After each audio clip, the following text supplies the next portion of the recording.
Assalomu alaykum hurmatli va aziz tinglovchilar. Mana siz bilan yana navbatdagi darsda uchrashib turibmiz. Bugun siz bilan Surxondaryodagi juda bir qizg'in pallada, ya'ni kim shu vohaga yurt prezidentining tashrifi kuni siz bilan mana shu yerda darsda o'tirganligimdan minnatdorman. Darsimizni avvalo har doimgidek dunyo yangiliklari, xabarlari yoki bo'lmasa shu oyda bo'lib o'tgan tadbirlar, tavallud ayyomlar bilan boshlamoqchiman. Sizga ma'lumki, biz siz bilan shunday oyda birga ko'rishdikki, siz bilan ko'rishni Allohim nasib etdiki, biz buyuk so'z ustalarining tavallud ayyomlarini o'tkazdik siz bilan. Hazrat Navoiy, shoh ham shoir Zahiriddin Muhammad Bobur, yana Surxondaryo faxri sanalgan Tog'ay Murod 3-fevralda tavallud topgan va shuning barobarida Surxon farzandi Sari Osiyoda tug'ilib bugungi kunda ijod etayotgan Mirzo Kenjabeklarning 20-fevralda tavallud topgan ayyomlari. Bugun men sizga bularni nega faxr bilan tilga olishni joiz deb topdim. Bugun Surxondaryo yozuvchilari butun O'zbekiston yozuvchilariga tumor. Zero O'zbekiston yozuvchilar uyushmasining raisi, O'zbekiston xalq shoiri Sirojiddin Said aynan bizning vohadoshimiz. Bugungi darsning yana bir faxrli tomonini aytmoqchiman. Xuddi shu shoir Mirzo Kenjabekning Munojot degan she'ri bilan darsimni boshlamoqchiman. Men zabunman, tun qo'ynida qaratunman. Tun bag'rimga ziyolarni kimdan so'ray? O'zim yerman, o'zim samo, men ochunman. O'zdan o'zga dunyolarni kimdan so'ray? Ishqim barbod bo'ldi obod shaharlarda. Barcha kuldi, men yig'ladim bahorlarda. Yurak shabnam bo'lib tomgan saharlarda. Osmonimga zuhrolarni kimdan so'ray? Ko'kdan so'ra xayolimning hurlarini, yerdan so'ra peshonamning sho'rlarini, mendan so'ra sen dardlarning turlarini, men dardimga davolarni kimdan so'ray? Sen tunlarni, yaldolarni mendan so'ra, xatolarni, savdolarni mendan so'ra, sen ko'zingga ziyolarni mendan so'ra, men ko'ksimga havolarni kimdan so'ray? Netay bordir bu tog'larning orasida, oyoq izi yuragimning yarasida, shafqat yo'qdir ul ko'zlarning qorasida, oq mehrli qarolarni kimdan so'ray? Malak, sening malakliging yolg'on ekan, falak, sening falakliging yolg'on ekan, yurak, sening yurakliging yolg'on ekan, senga boshqa samolarni kimdan so'ray? Men ko'zimdan yoshlar otib yig'lay do'stlar, ko'ksingizga boshlar otib yig'lay do'stlar, tosh bag'rimga toshlar otib yig'lay do'stlar. Yo'qotmishim xudolarni kimdan so'ray? Yurakkinam navo ista nidolar qil, yo navosiz jonginamni adolar qil. So'ra, 7 iqlimlarga sadolar qil, men umrimga navolarni kimdan so'ray deganda Surxon vohasining o'g'loni yuraklarni tirnab mana shunday misralari bitgan edi. Darsimizning keyingi bosqichiga o'taman. Darsimizni umumiy savol-javob vazifalarni so'rash uchun Bliss so'rov turidan foydalangan holda davom ettiraman. Til qanday hodisa azizlar? Marhamat. Yer yuzida qancha til bor deb aytdim? Qancha til bor? Davom etamiz, yordam beramiz. 7000 dan ortiq. Balli. O'zbek tiliga davlat tili maqomi qachon berilgan aziz tinglovchilar? Marhamat. Aha. 1989-yil 21-oktyabr. Rahmat. O'zbekiston Respublikasining davlat tili to'g'risidagi qonuni necha moddadan iborat? Tezroq tezlashamiz. Marhamat. 24 ta moddadan iborat. O'zbek tili tarixiy taraqqiyoti davomida qaysi yozuv turlaridan foydalanilgan? Yozuv turlari eslataman. Birinchisi O'rxun enasi. Marhamat. O'rxun enasoy yozuvi, Uyg'ur yozuvi. O'tiring. Marhamat Og'abek. Arab alifbosi asosidagi yozuv yana birinchisi dastlabki lotin alifbosi asosidagi, rus kiril alifbosi asosidagi va lotin grafikasiga asoslangan yangi o'zbek alifbosi. Rahmat. O'zbek tilining asosiy imlo qoidalari qachon qabul qilingan? Marhamat. 1900 avgustda O'zbekiston Respublikasi Vazirlar Mahkamasining 339-sonli qaroriga muvofiq. Yangi alifbomizda nechta harf bor azizlar? Marhamat. 26 ta harfdan iborat, 3 ta harfiy birikma va bitta tutuq belgisi. Balli. Tutuq belgisining vazifalarini sanang.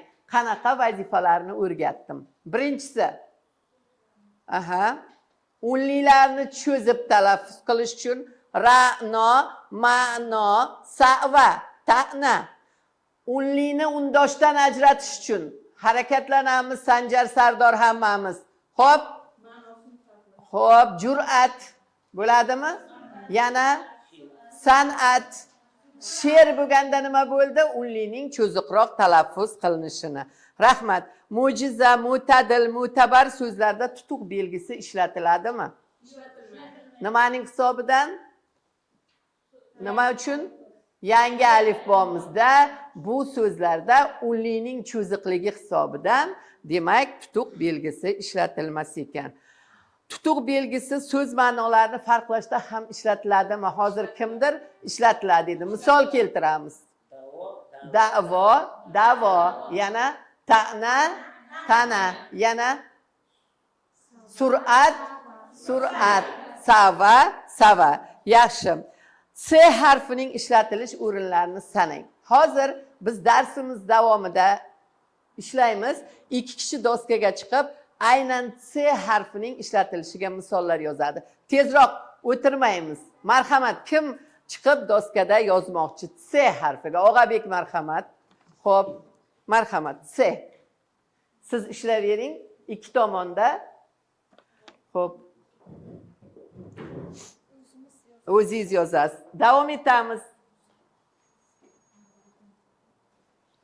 Qator undosh nima?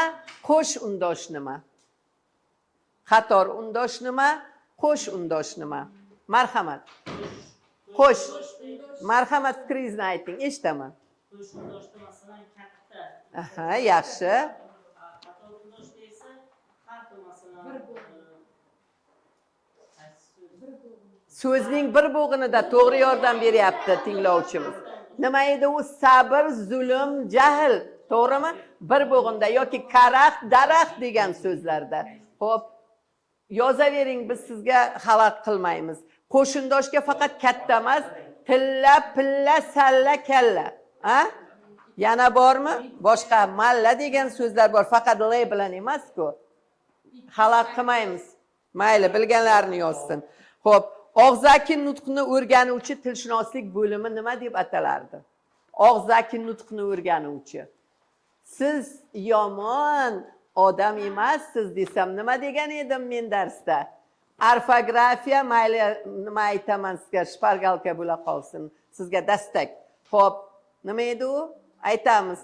Orfografiya, orfoepiya, fonetika. Qaysi biri to'g'ri talaffuzni o'rganardi? Yo'q. Fonetika nimani o'rganardi? Nutq tovushlarini o'rganardi. Orfografiyachi to'g'ri yozuvni o'rganardi. Demak, to'g'ri talaffuz qonun qoidalari orfoepiyada o'rganilar ekan. H va H undoshlarini qanday farqlaysiz? Va biz darslarimizda bu mavzuga juda ko'p to'xtaldik. Hammaning og'riqli nuqtasi bu. Xoh nima rahbar bo'lib ishlasin o'sha shaxs, xoh oddiy ishchi bo'lib ishlasin. H va H. Hozir bir kishi chiqib H va H ga ham misollar yozadi. Kim o'sha kishi? Ixtiyoriy bugun.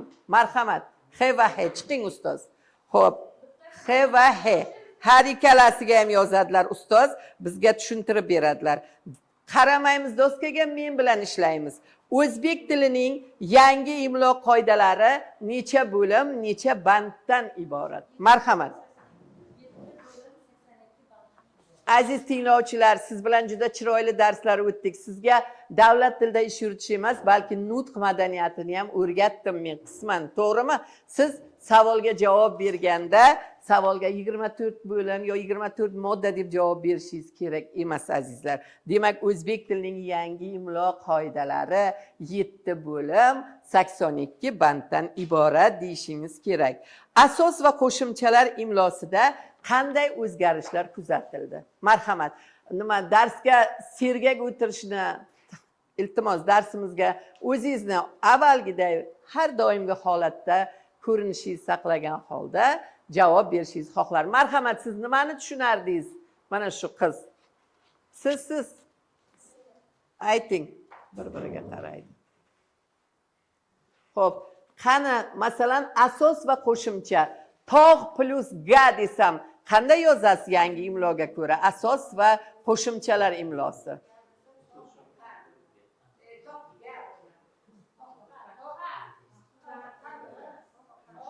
Tog'ga, to'g'rimi? Xo'p, onam sigir sog'gani ketdimi, soqqanimi? Siljing sal. Ha? Onam sigir sog'gani ketdi deymiz. Yangi imlomizga ko'ra jaranglilar bilan tugaganda biz qo'shimchalarni o'z holida qo'yishni o'rgandik. To'g'rimi? Agar jarangsizlar bilan tugasa, ya'ni jarangsiz undoshlar bilan biz unda o'zgarishini ko'rdik. Ko'p tok plus ga. Ko'p tok plus ga. Ko'p jarangsiz kuka azizlar. Tuproq plus ga. Tuproqqa. Uning sevgidan esi og'ganmi, oqqanmi? Oqqan. Oqqan bo'lsa nima bo'lardi, hurmatli tinglovchilar? Oqqan suv bo'lardi. Demak, oqqan va oqqan ikkalasi ikkita ma'noda ishlatilyapti. Xo'p, mening yig'gan oltinlarim unikidan ko'pmi yoki yiqqanmi? Yig'gan. Qani aytchi endi qay birimiz yiqilgan, yiqqan degan misradachi? Qani aytchi endi qay birimiz yiqilgan, yiqqan? Yiqmoq bormi? Yiqitmoq, yiqilgan degan ma'noda. Sizga bularni albatta o'sha paytlarda aytgan edim. Doskaga qaraymiz, tinglovchilarimizni ishini baholaymiz. Xodim, xalq, xo'jayin, xamir. Birinchi ustozni yozganlarida xato bormi, yo'qmi? Ustoz, o'zingizni tanishtiring. Bularga qarab.